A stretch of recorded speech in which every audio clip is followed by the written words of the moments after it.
Okay, good afternoon, everybody. How are you doing today? We have kind of a light crowd today, so I hope everybody is outside enjoying the nice, sunny, warm, that was yesterday, the nice sunny weather that we're having today. So I just want to welcome everybody to the first management meeting of 2026. Who can believe we're already in January of 2026? It seems like the last 3 years have just flown by, but especially 2025 just zoomed by for some reason. Jake is going to come up here shortly and give a couple of announcements, and he's also going to introduce our new receptionist in the office. But until he comes up here, I just want to let everybody know I'm a little challenged today with my voice, a little bit of a virus that I'm feeling great. I'm feeling all right. But talking a lot kind of triggers coughing sometimes, so I just beg your understanding for that. So as soon as Jake is ready, he's going to be up here, and then later in the management meeting, Kara is going to come up and give some information as well.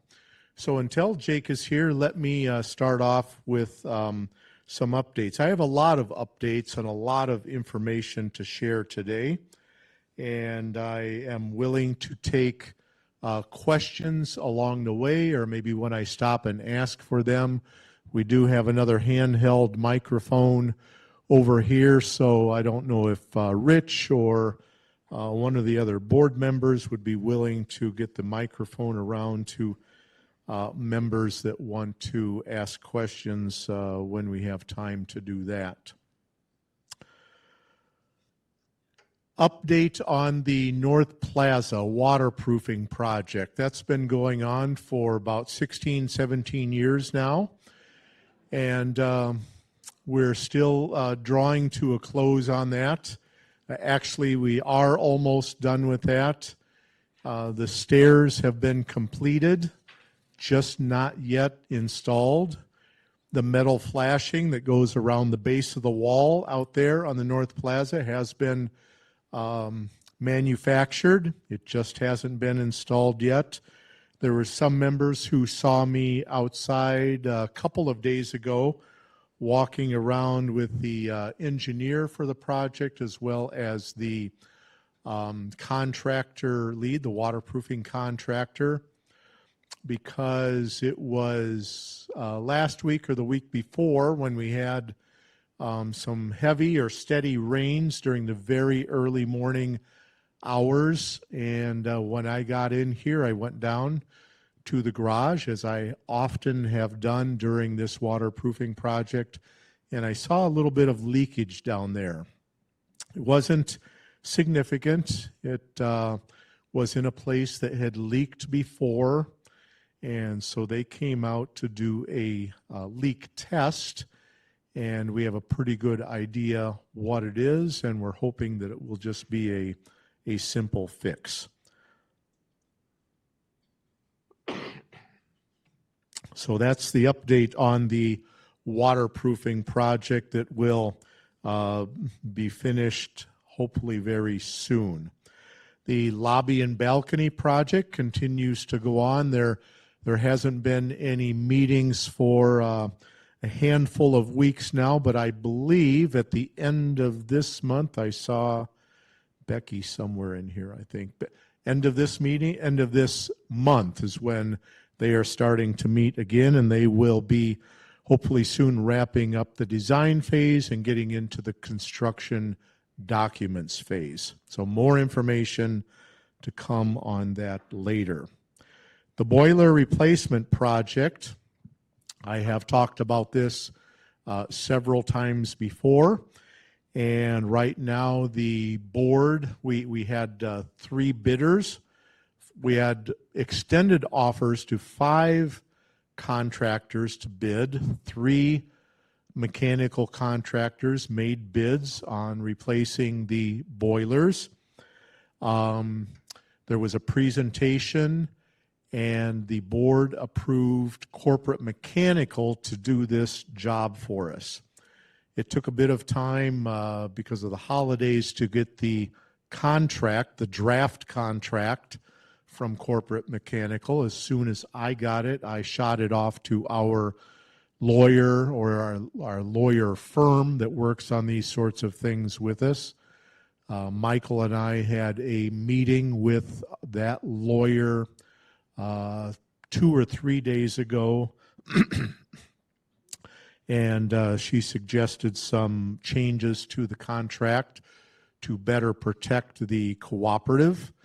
And so right now that lawyer, our lawyer, is working with their legal counsel to bring it to a completed recommended draft from our lawyer, which will come to the board at a special meeting, hopefully tomorrow at 1 p.m. for the board to approve the contract for the boiler replacement.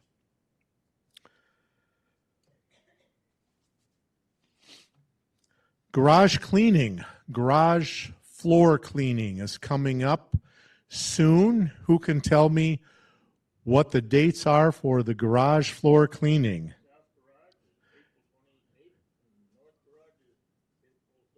Oh, I got more detail than I thought I was going to get, and that's correct. The south garage on April 28 and the north garage on April 30.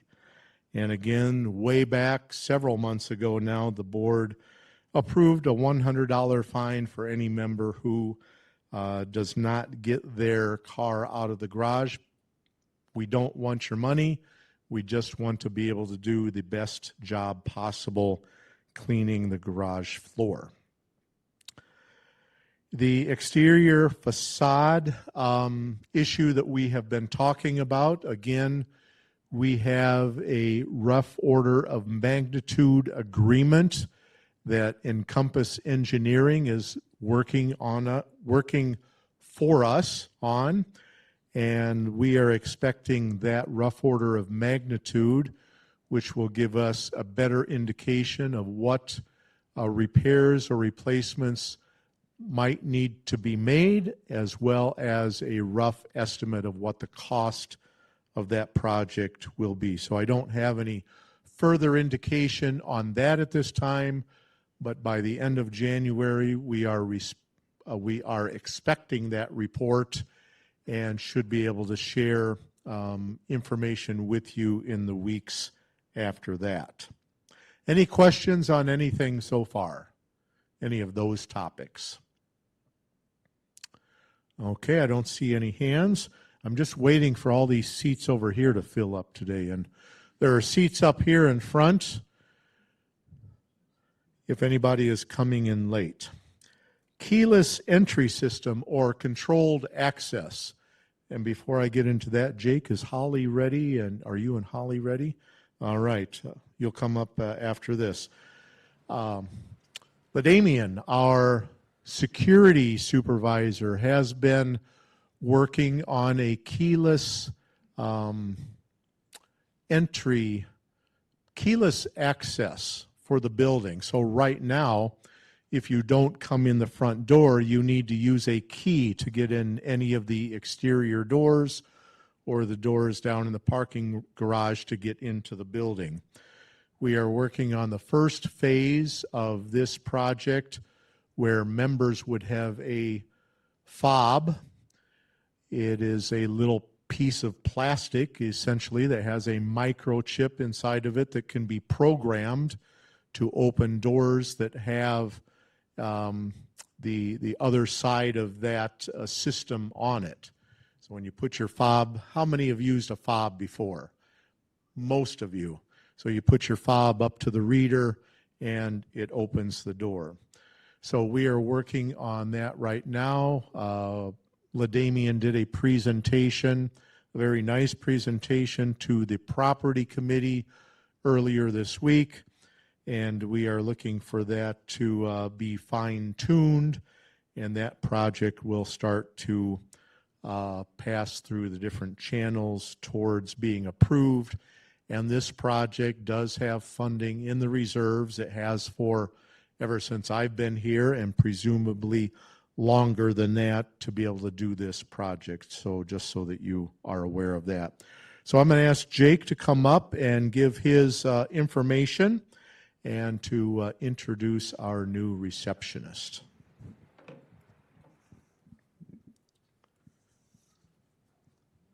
Good afternoon, everybody. I'll try to wake you up after that riveting bit of information. Just kidding. It's very important, but also a little dry, right? Okay, I have exciting things to tell you because we had something change with this Comcast Xfinity upgrade.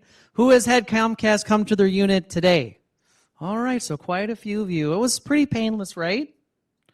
Okay, there's a couple things that are going to be a little less painless. So 990 is no longer going to be the channel. I know, but don't worry, it's still available. You just need to do channel 1971.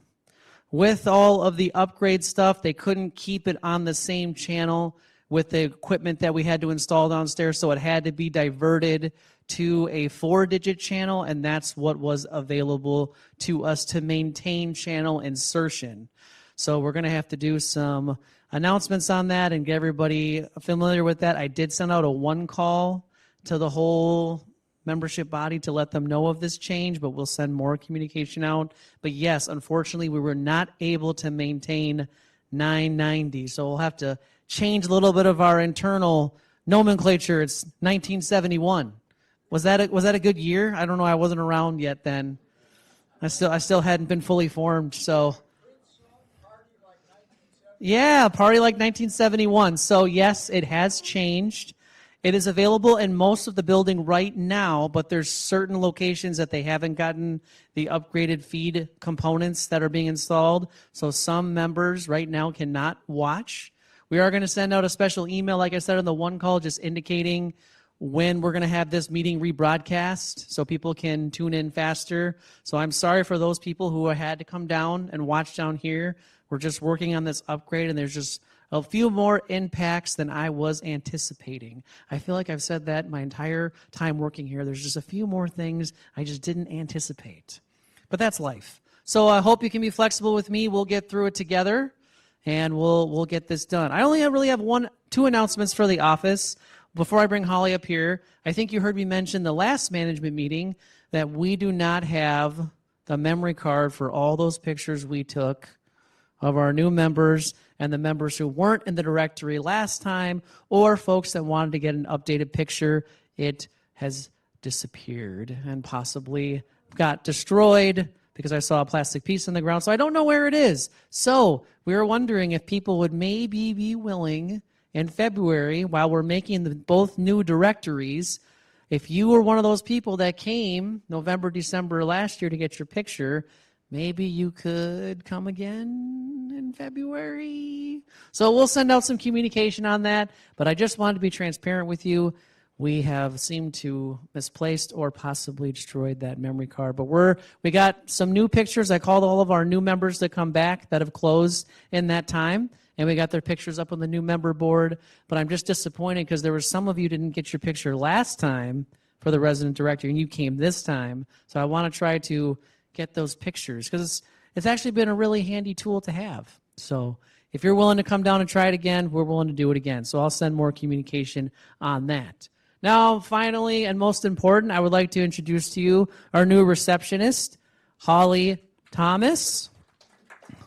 So Holly comes here with a lot of experience with databases and organizing information, so she's going to be a big help to us in the office. She already was on TV this week. I was going to say she already was on 990, but I gotta change that. It's on 1971.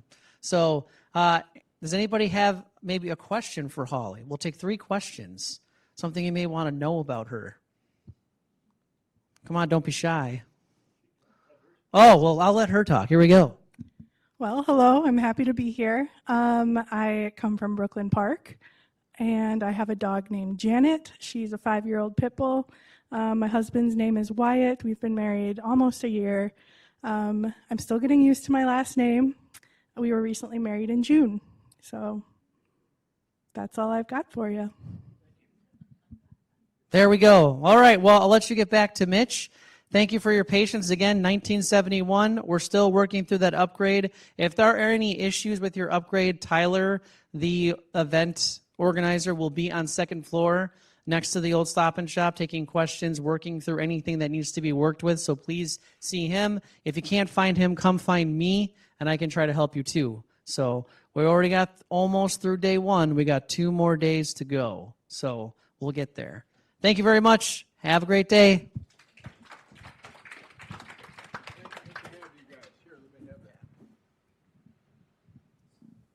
Thank you, Jake, who described my my delivery and my information as dry. I didn't find anything particularly exciting about going from 990 to 1971, so you let me know after the meeting today who had a better presentation and information that was more interesting. I do sing, I do dance. Most of the requests that I get for singing is to not sing, but we can talk about that at another time. I do want to let you know, oh, this is exciting news. The replacement of the chilled water pumps has been finished. How about that? So, that is exciting. Thank you, because when it comes time for air conditioning season again, everybody will have air conditioning because our pumps are new. The equipment right around the chilled water pumps is new. And so that is another replacement that was necessary that has taken place.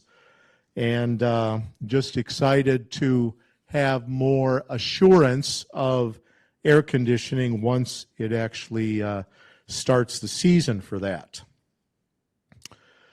So along with the boiler replacement, and I digress even further than that to our current boilers.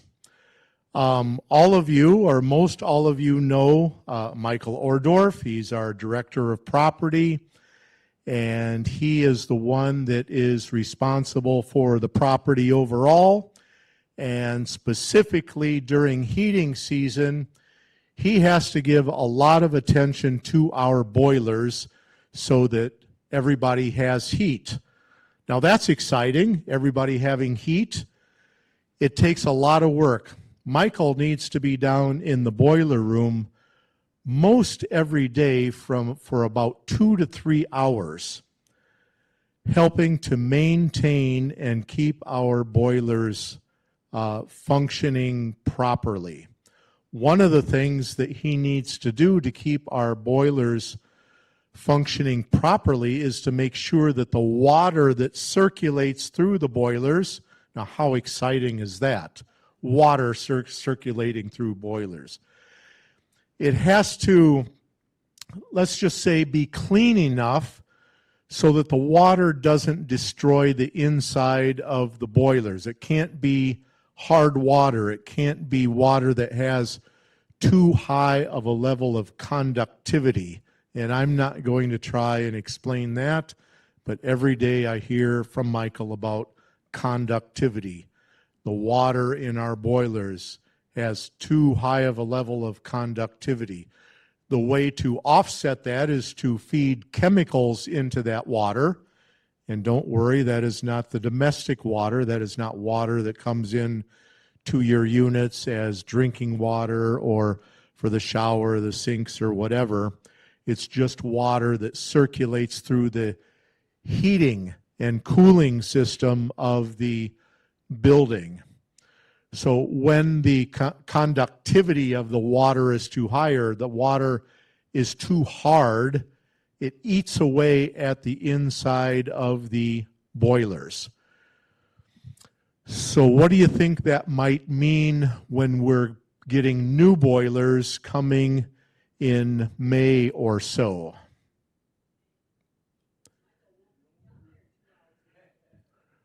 Well, there is that, but even before that, it's important that we don't have the same high level of conductivity in our water, our hard water, going through those boilers also, and destroying the inside of the boilers.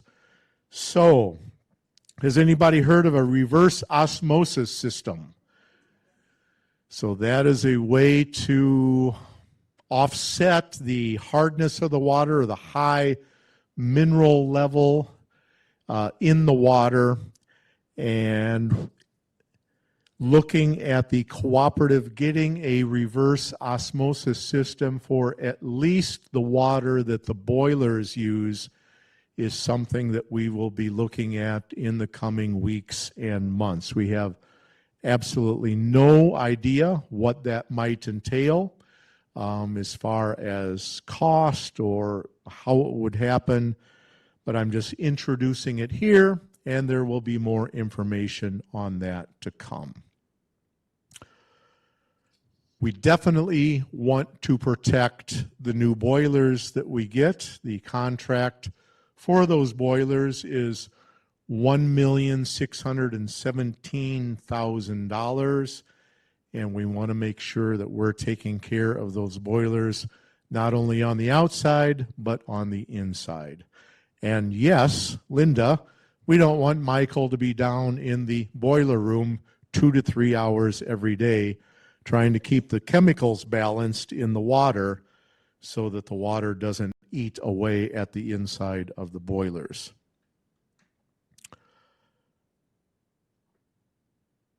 I'm not sure how many of you know the extent of the work that Michael does for the cooperative here. I am not the director of property, but I work with the director of property every day. We work as a team. All of our management team works as a team, but I work particularly closely with Michael because of the number of projects that he is working on, the preventative maintenance that gets done, and that is something that as general manager I need to know about so that I can communicate that to members at management meetings or to members who come up to me in the common areas, the lobby, wherever, and ask me questions about things. I need to know how to answer members intelligently about what is going on, where the money is going to, what the issues are. And so I work with Michael on all of these different things. He's an incredibly talented person. He's an incredibly dedicated person, loyal person. I'm not sure how many of you know that even just because of a boiler issue like this, he comes in on his days off to attend to the boilers. He comes in on weekends to attend to the boilers. He even comes in on PTO days and holidays as necessary to attend to the boilers because it's not something that you can just let go. He comes in when the boiler shuts down. How many of you knew that the boiler shut down 4 or 5 nights ago in the middle of the night at, I believe, 1 or 2 in the morning? Carol, how did you know that? I was in a committee meeting. At 1 o'clock in the morning? Oh, when he talked about it. All right. Well, I don't think that very good. I appreciate that Carol knows that information, and I'm sharing it with you as well. Michael was in here at 1 or 2 o'clock in the morning for the rest of the early morning. He is a highly dedicated person to working hard and doing what is right for this building and improving things and bringing new ideas to the table. So whenever you see Michael, be sure and let him know how much you appreciate the work that he does for the cooperative, because so much of it is done behind the scenes, down in the bowels of the boiler room, at the garage level, in all of these nooks and crannies around the building. It takes a lot of hard work, a lot of knowledge, and a lot of dedication. Any questions about any of those things? We have a question over here, 2 questions over here.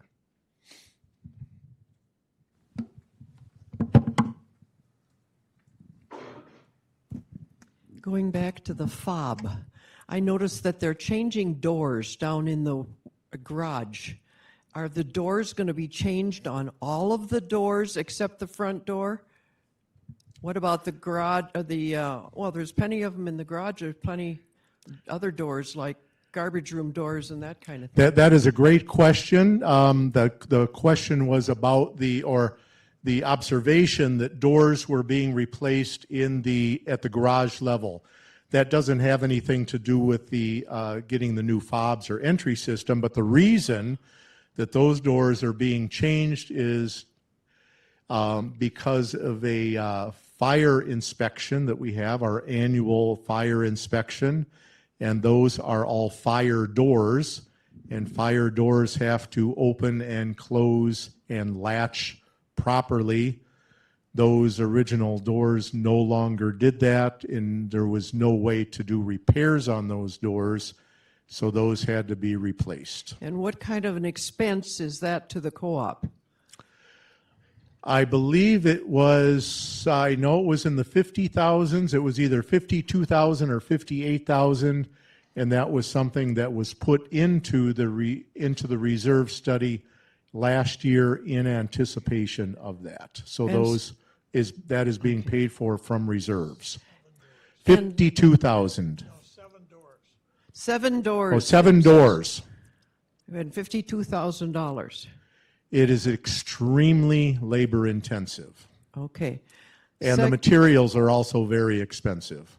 Okay. Secondly, is there any progress on the Stop and Shop? Yes.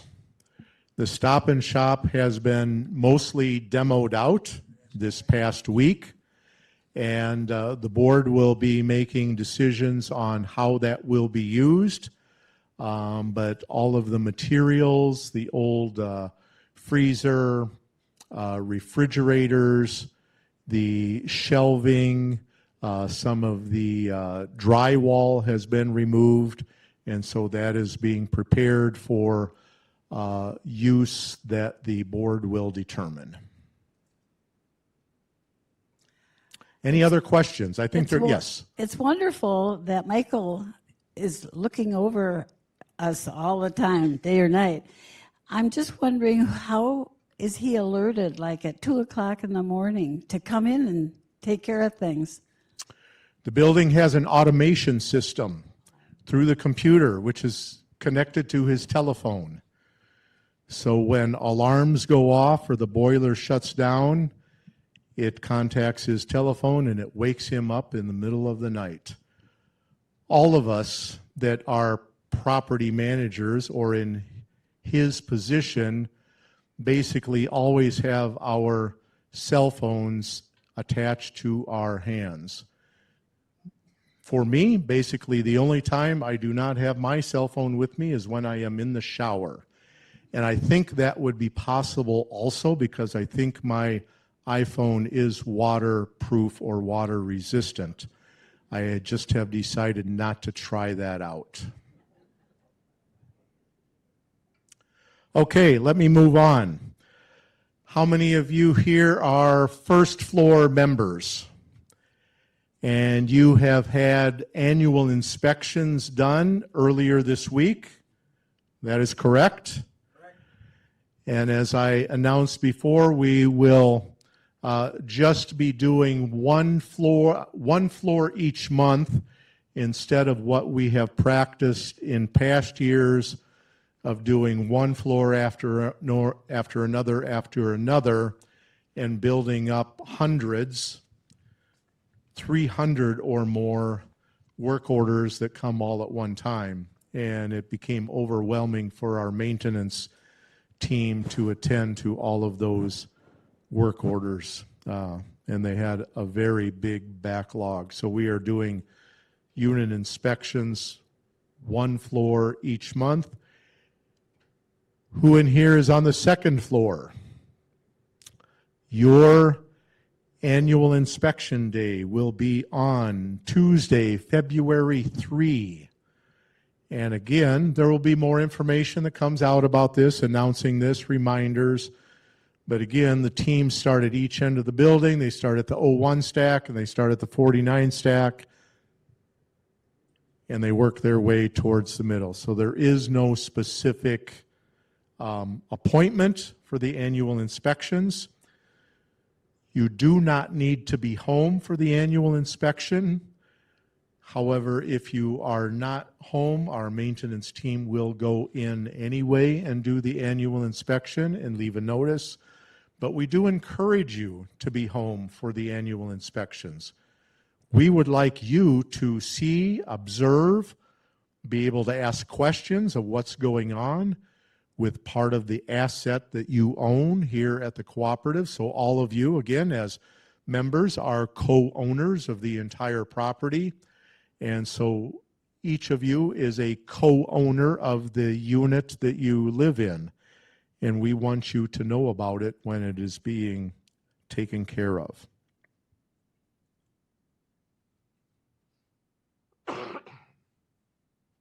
Excuse me. Any questions on annual inspections? Okay, very good. Some York Room notes that I have today. This coming Sunday is the once a month buffet, and that is from 11 a.m. to 2 p.m. So if you haven't made your reservations for that and you want to avail of the buffet on Sunday, please make your reservations with Amanda. Something that started about 3 weeks ago is that for guests, credit cards may now be used for payment in the York Room. That is only for guests.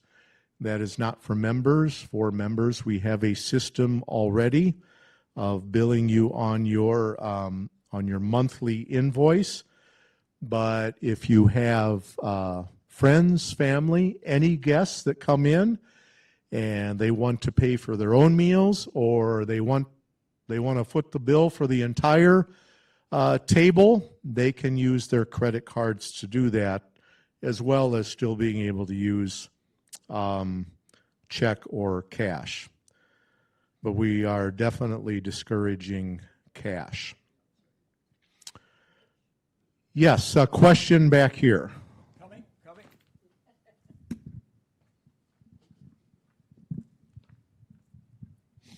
I think it's important for us to know that our children can use the credit card system by calling the York Room.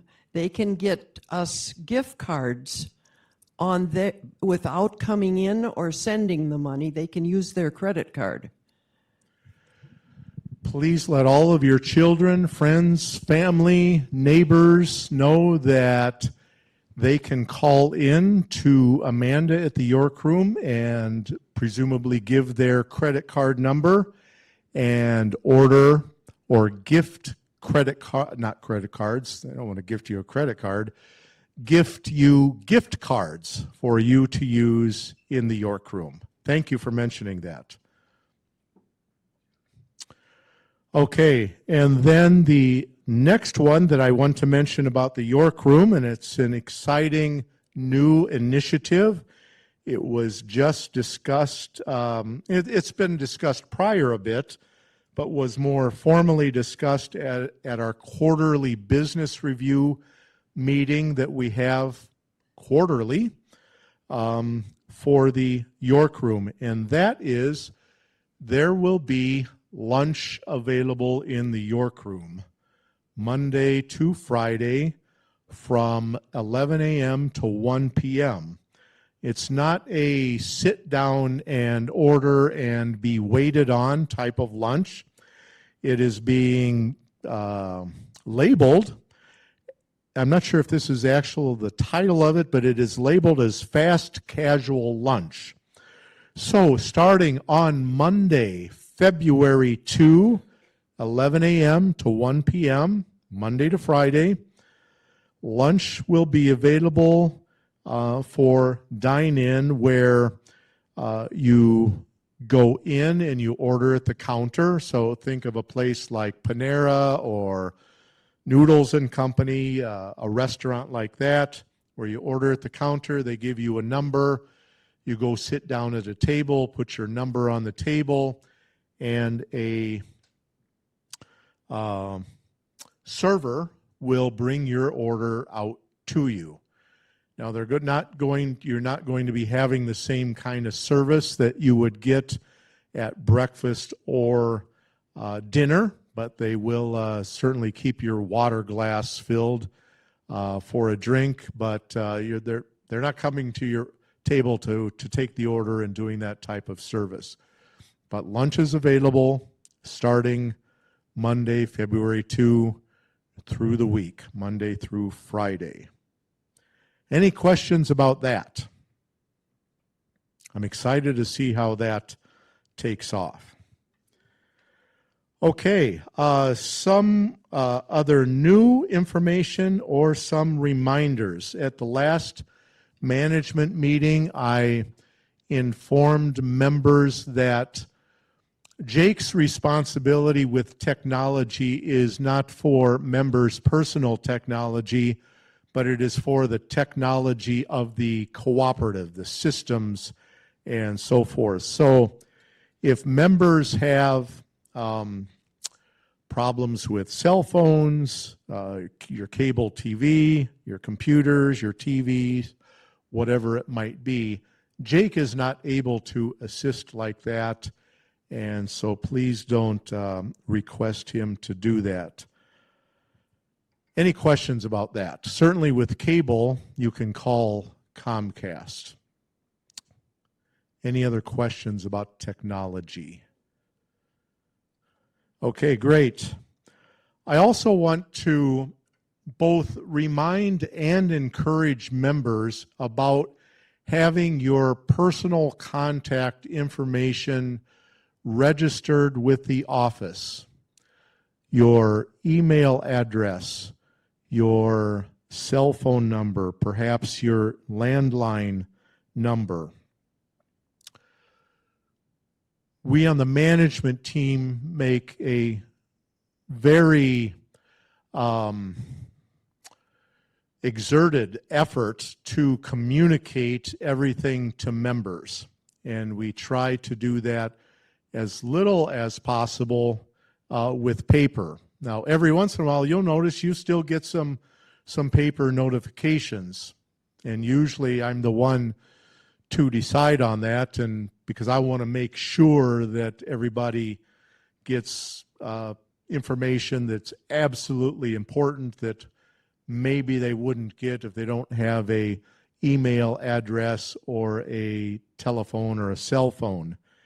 And usually whenever I tell Jake or somebody else in the office, yeah, this is going out by paper, print all these copies, we need to get the couriers to do this, they look at me and say, really? You want to still do that? I say, yeah, there are still times that we need to do that. But it's really, really important if any of you or if you know anybody else that doesn't have their email address or their cell phone number or even their landline number registered with the office so that you can get one calls, so that you get email messages from announcements at 7500york.com. I'm the one who sends those as necessary. So it's important. Every once in a while, because I know that members have the option to take themselves off of those call lists or off of those email lists. And if I'm doing some communications from one to another, and I see how many people are registered. I don't see the names, I just know that right now there's 326 email addresses in the MailChimp system. That is the app that we use for emailing everybody. And then the next time I go in, I see it's 324. Oh, who got off? Who's getting annoyed with quote unquote too much information? There's a really easy solution to too much information, and that is clicking on delete when you get the message. A reminder, I have given this reminder a few times before. It is part of our Ebenezer management employment policy. We as the management team are not permitted to receive gifts from members. We're not permitted to receive tips, gifts, financial assistance. I know that has been offered even recently and certainly over the past years to members of my team, because usually they will share with me that a gift or assistance was offered to them, and they talk to me about not accepting it. And so I just want to remind members, please don't offer gifts or tips or financial assistance to our team. Any questions?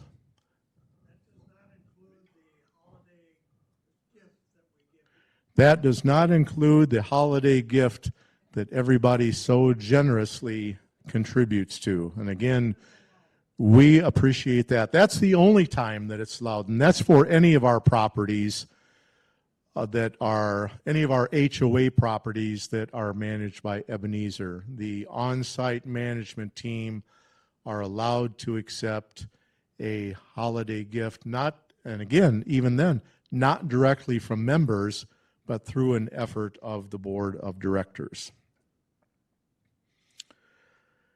You have received an email from me recently about the necessity of keeping your HO6 insurance coverage declaration pages on file in the office. It is required in the bylaws for all members to have an HO6 policy that includes coverage for your personal property. So personal property are things that you own and things that are upgraded or betterments in the unit. So for example, an upgrade might be whether you're the one who had it put in yourself or you inherited it from a prior member.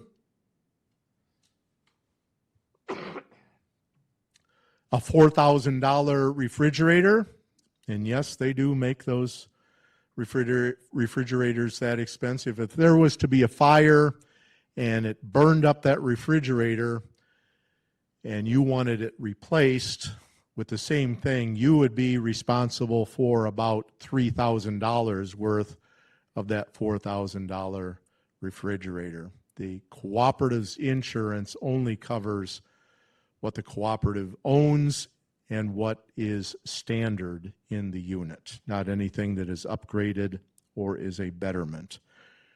If you have any questions about insurance, please let me know offline. We can really get into the weeds on insurance, and even I, from time to time, need to give our insurance agent a call and ask clarification on certain types of situations.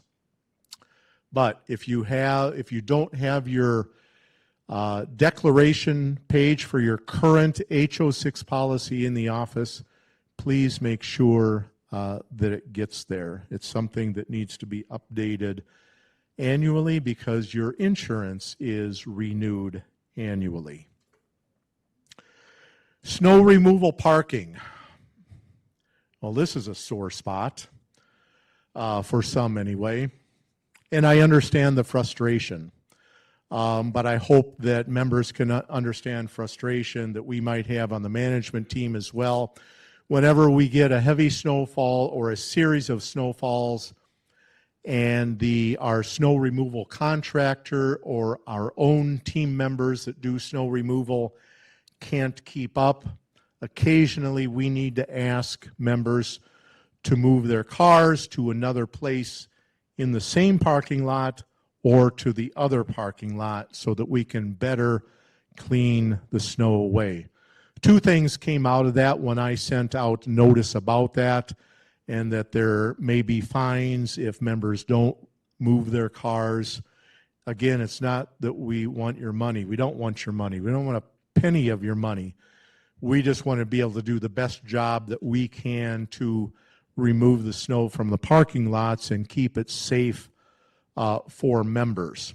Now, a couple things that I realized better after I sent that out is we need to, or after a one call comes out, we need to give members a little more time to do that. So we will be sending out those communications as early as we can so that you're not having to rush out, and especially after dark.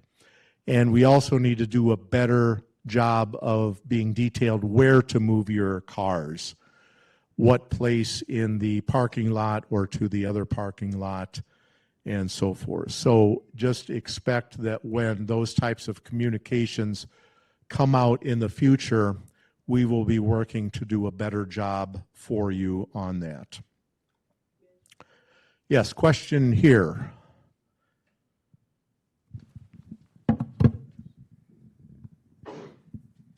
We were in Connecticut over Christmas, and I got a phone call to come and move my car.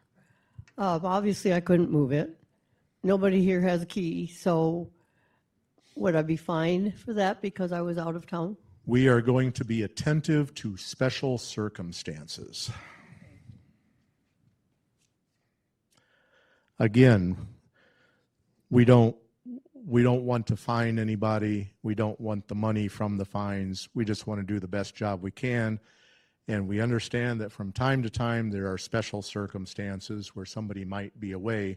Now, certainly it could be a good practice to leave your keys on your kitchen table, and somebody that might have access to your unit or that you've given permission to have access, somebody else in the building or a family that lives out of the building could come and move your car. That is one option, but we realize that even that might not work perfectly. We will be considerate of special circumstances. Medical equipment storage room. I need to read this because this very nice amenity for the cooperative and for all members that have needs in that area, we as the management team have run into some challenges with that. So the room where donated items such as wheelchairs, walkers, shower seats, etc., are stored and members in need can borrow them. That's in a storage room up on the 7th floor on the west side. And so members or their families can donate items when they no longer need them. Items should be complete, in good working order, and appropriate for the person borrowing them. I'm sorry, east side, yes. Directionally confused today. Thank you. I even went there because I had never been in there today, and when I got this information, I thought, I need to see what that is and where it's at, and I even went there, and I didn't go to the west side. Kara and Annie have been assisting members in retrieving items they need, accepting donations, and keeping the room in order. But lately there have been some abuses of the room, or maybe better to say misuse of the room. We found a pile of back scratchers left in the room. Bags of diapers left in the middle of the floor. Items left outside the door. Items shuffled and moved around the room. And recently a wheelchair and cushion that was smeared with feces was left in the room. So that kind of donation we can't use, and then needs to be disposed of by our management team. So at this time, members are asked to see Annie or Kara during normal business hours, 8:30 a.m. to 4:30 p.m. for assistance. One of them will accompany you to select items that are appropriate and are in good working order, and to donate items that you no longer need. So we thank you for your understanding that we want to help members obtain equipment that is safe, clean, and appropriate for their needs. Any questions on the medical equipment storage room?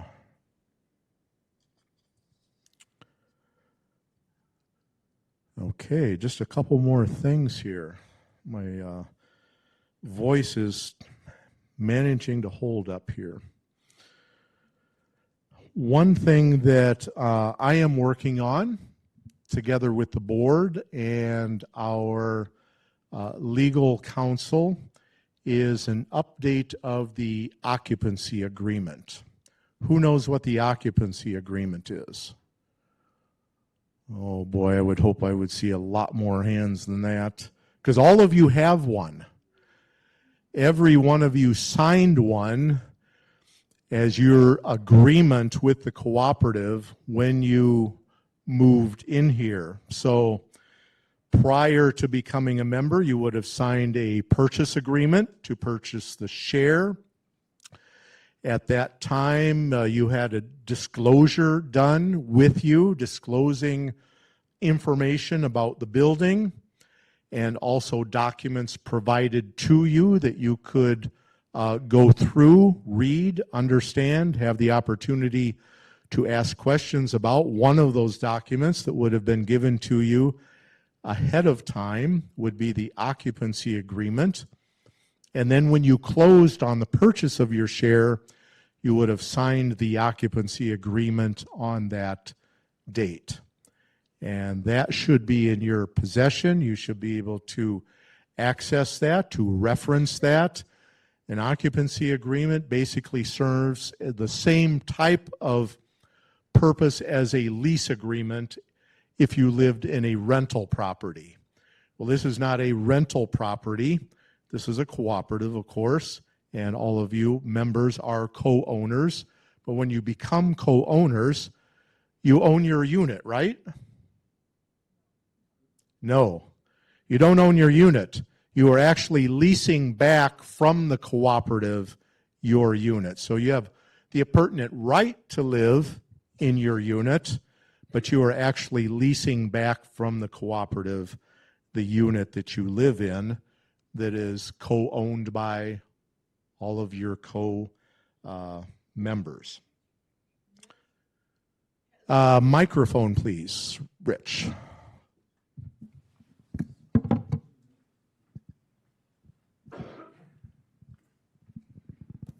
I've been here for 18 years. Has my agreement still intact, or has it been changed?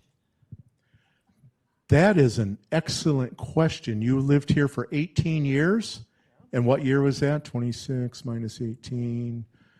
07? It has changed at least once since you were here. So the most recent edition of the occupancy agreement was done in 2012. I think the one before that was either 2005, 6, or 8. So I should go get a new occupancy agreement. Well, it's a good question because I'm not sure how it was handled in 2012. And all members will be further informed about this when we finish the renewal of this one. But just a couple things about a occupancy agreement. Occupancy agreements, including all of the ones that you signed, expire every 3 years. How many of you knew that? They also automatically renew after they expire. So there's nothing you need to do to renew it when it expires, because it has an automatic renewal clause in the occupancy agreement itself. Now, the reason that it has an expiration every 3 years, I won't get into. There are a few different reasons that are, some of it is to protect you, some of it is to protect the cooperative. But it does have an automatic renewal. So in 2012, when the current occupancy agreement was updated, at that time, in one process or another, all of the members at that time would have needed to sign the new occupancy agreement that you would abide by. So that will happen again when the update of this occupancy agreement in 2026 happens. It will have different language in it. It will have some different provisions in it, and all members will need to sign on to that again. But there are a couple different ways that that can happen, and there will be more information that comes out about that. Now, this update process of the occupancy agreement started 4 or 5 years ago. Either started in 2021 or 2022. And it had a long pause because of COVID or because of the window replacement project that was going on, or perhaps some of both. But it was paused in the year before I came, and while within the next year I worked on the board and legal counsel for the update of the bylaws and the articles of incorporation, and shortly after that the garage license. The occupancy agreement we didn't have time to work on, and now we are getting into that. We've had one session with a lawyer already, and that will hopefully be completed within the next month or two, and certainly there will be a lot of information shared with the membership. All of the information will be shared with the membership when that is completed, because that is your agreement with the cooperative for leasing your unit and being a member here. Any questions about the occupancy agreement? Okay, very good. Just one last item that I wanted to speak to you about before I'm finished here, and we're finishing almost on time. Excuse me. Again, I have addressed this issue a couple of times over the past couple of years, but it is necessary for me to do it again.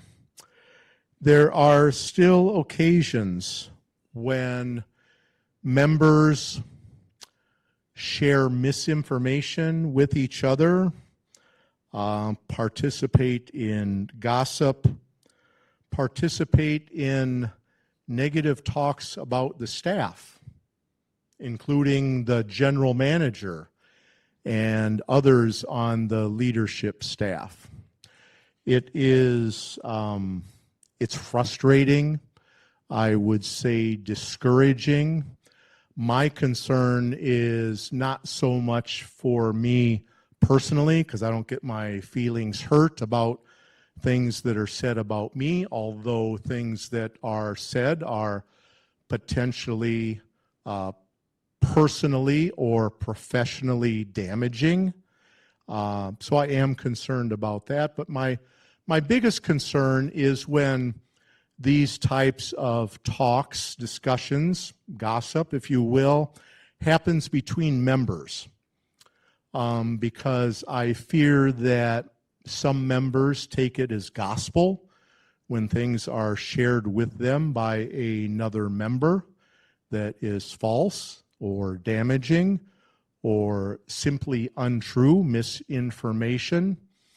And I try to be as transparent as I can about information that is pertinent to the cooperative's function. That's one thing that I do every time that I get up in front of you here during the management meeting and share all of the information that I know, or at least the most important information at the time. So I get concerned that there are talks or gossip that spreads misinformation or damaging information about either myself or the function of the cooperative or other staff members. And first of all, what I want to ask any members that participate in that or are on the listening end of that is to not do that. The other thing is I encourage anybody who wants accurate information to come directly to a staff member, come directly to me. I am always willing to talk to any member. I would add, has anybody here ever tried to talk to me and I've turned them away, or I've said, I'm not going to talk about that with you? That just doesn't happen. I am willing to discuss any matter except those that are confidential because they may involve personnel or another member. I'm willing to discuss any matter with members. And that is true for other staff members that can help you. I encourage you to go to them, come get it straight from the horse's mouth. I don't think I've ever referred to myself that way before, but I'll take it. Anyway, I want things to operate as well as they can here, and I want members to have the most accurate information about the cooperative, the processes of the cooperative, and about the work that we do as a management team. Any questions about that? Awesome. I am done. Kara is here, and she's going to share a little bit more information about something. About Ethnic Week.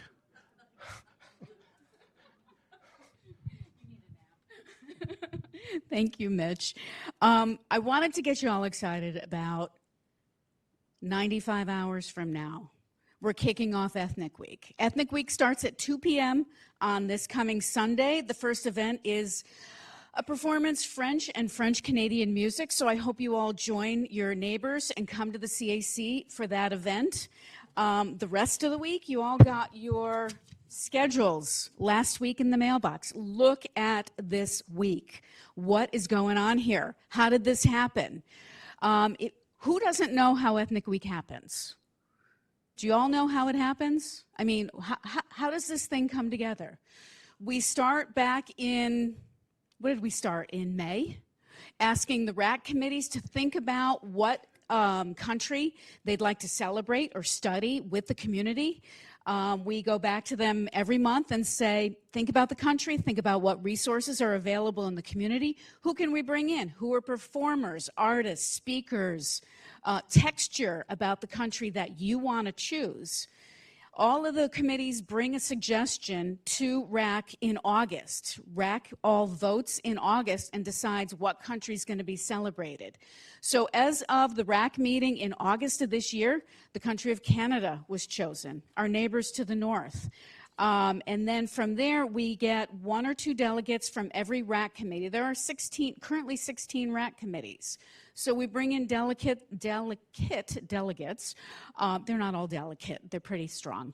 And we bring them all together as a group, and we ask them to step outside their normal box. We ask them to step outside what they do in their regular committee. If you're music and arts, think about looking at something else. If you're library, think about looking at bringing in a speaker. Experience doing something that you haven't done before and try it out. We had such a fabulous brainstorming session, group of people that were willing to try something new, bring in speakers, bring in performers. We have a bunch of them. Jim Peterson has a group coming in. Who else is here? Julie Omland has brought in a couple of opportunities for the week. Who else is here? All the people on the committee. Mary Lou Jackson is the vice chair of the committee. So if you look at the booklet and you see all the different events that are available to you during the week, there's a little bit of something for everybody.